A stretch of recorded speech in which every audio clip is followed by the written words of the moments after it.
Hey YouTube, Rich McCall Serpents, RMS. That's where if I had like a logo right now, it would like come up and it would spin around and maybe some flames would shoot out and some music would play, but I don't actually have a logo and I'm not that high tech, so I don't even know how to splice one in the first place yet. At some point I need to learn how to do that stuff, but I just haven't done it yet. So anyways, I'm going to talk about coconut chip at the moment, how I use coconut chip. I see a lot of comments on Facebook or different places where people don't like coconut chip because they see it as being too wet, too moist, and when it gets warm and moist, it causes disease, scale rot or RIs or various other maladies of snakes that can happen. And I think that is legitimate to a point. If you're using the method where you take the coconut block and you soak it, and then you break it up, but then you take the broken up coconut that's soaking wet and use it in your snake tubs right then and there. It is probably going to be too wet for your environment. And I can see, it's going to be 88 degrees, 82 degrees, depending on what you're taking it. And I can see where you will have problems with scale rot. And but I have a method that I use that allows me to work with coconut that I think is superior, and I really like coconut because it is such a superior bedding to me. All right, so but a little bit of background, because a lot of time when people give you tips, it depends on where they live, and so you have to know a little bit about my background. It's extreme in a weird way. All right, so I live in the San Francisco Bay Area.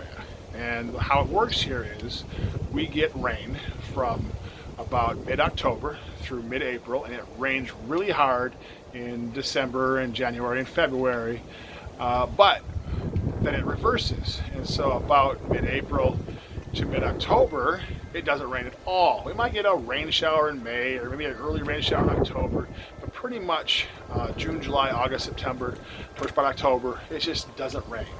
Nothing whatsoever. So you have a huge climate shift over 6 months here from really wet to really dry. But then the other part of it is every single day we have marine layer that comes in off the ocean.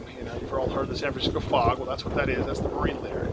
So you could have a day where it's a beautiful 90-degree day, 85-degree day, 80-degree day. The reason I moved to California in the first place, super sunny, super nice.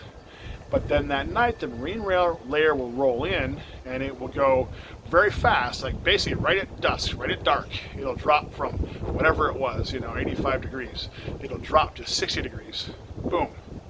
And over the course of an hour, hour and a half. And that happens every single day, pretty much, in the Bay Area. It doesn't matter how warm it gets during the day. It's going to be 55 degrees every single night here. And even in the middle of winter, we usually only get down to like 45. It's not even that big of a difference. But so that means I have a huge swing in my natural humidity levels over the course of 6 months and over the course of every single day. All right, then I combine it with, I have a dedicated snake building. You can see that in the background behind me. And that has an AC heat unit in it. And of course, AC dries out your air. So part of the year, during the day, when it's 85 and 90 degrees, that AC is blasting and drying my air out. But then I have 6 months of the year where it's only 55 degrees, 60 degrees out, and the AC is not on at all. So I need a substrate that can handle that big of a difference. And coconut seems to be the only one that really does it for me. So I'll go over how I use coconut and I make it work for myself. So I use a tremendously large amount of coconut. I make great big bins of it, and I keep some around all of the time. The problem though with these big bins is it'll be dry on top, but you go down just a foot and it'll be soaking wet. It just won't dry out when you've got these big garbage cans of it, and it makes it less useful to me. But I need to make some, I need to store, I need to have it ready for myself. So what I do is I use a shallow bin, and this is the small bin. I almost always have this bin full, so I have some coconut available to me at any time I need it. But every 3 weeks or so I do a complete change out of everybody's coconut, and I kind of rotate that, which rack, I do it rack by rack. And so I have some big concrete tubs, the mixing tubs, and I throw the coconut in there. And during the summer, I can do it outside, and during the winter, I got to do it inside, which makes for tight quarters in my room. But I work around that, and what I like about this is, if you look at it, the very top of it will be really dry, super dry. Okay, but then you dig down into it near the bottom, and it'll be much more damp. So what that allows me to do is sort of mix it as I grab it, so I can get myself a custom blend of my coconut at the level that I want it, right? And so I combine that with how I lay it into the bin. So this is a Freedom Breeder 40. But I do this with all my tubs. It doesn't matter which tub it is. It just happens to be a Freedom Breeder 40. So anyways, in the front of the tub, this area is really deep. So this is, a couple of inches deep here. And on this end, it's pretty shallow. So what this allows me to do is, in this end, I keep it wet. I keep it as wet as I think it needs to be. So if the snake is in shed, or if it's a female and trying to breed, I want to keep the humidity up, or if the whole thing is dried out too much, I can pour water right here and keep this area wet. Because this stuff is so absorbent, if I pour it on the top, it's usually absorbed by all this coconut before it even hits the bottom, so it doesn't run down the bottom all over the place. Okay? So in this end, it's a shallow little layer of the coconut. And so what this allows me to do is, most of the time I find that my snakes stay in the back, not up in the front. So anyways, snakes will do what snakes will do, right? Most of the time though, I find that they're almost always back here. All right, so if I keep it shallow, and you combine that with the heat strip that's right here, this area dries out fast. So you don't have them sitting on wet, moist coconut. You have them sitting on dry coconut, okay? And combine that with the deep dish over here. I can have the overall humidity level in the air at the level I need it to be, but they're not sitting in wet, and that's what I want. I don't want them sitting in wet.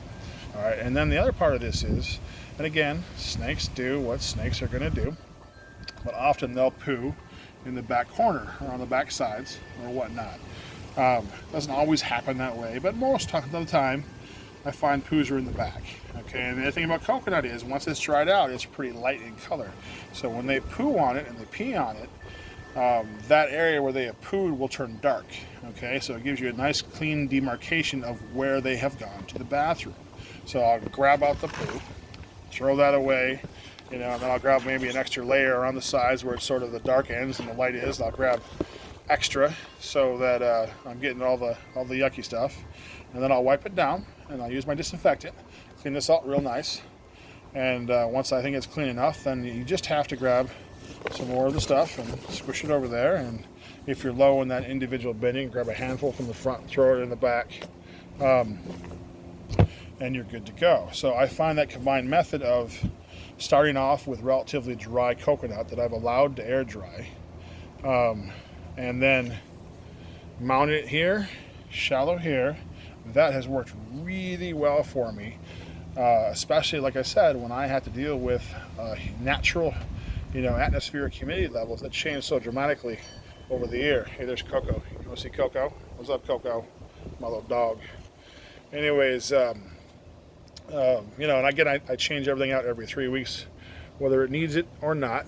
And I think that goes a long way also for keeping everything clean. And I use I have extra bins, so I use the change out the bins method, which means that, instead of grabbing out a bin, taking the snake out, cleaning that bin, putting fresh substrate in, putting the snake back in, putting it back in the rack, I simply change out tubs that are pre-set up with clean coconut, and I go from there. That's our way, by the way, that you can dry it out too. Sometimes I'll set up 40 bins and let them dry out naturally before I put them in. That works well if I've run out and I need to do it fast. That shallow layer will be dry pretty fast in the sun here.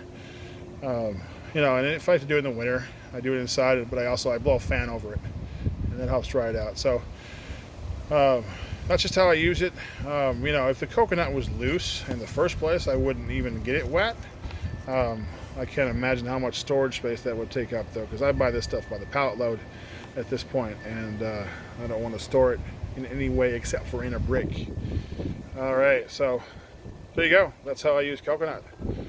And this is Rich McCall, Rich McCall Serpents, RMS. I'll see you later.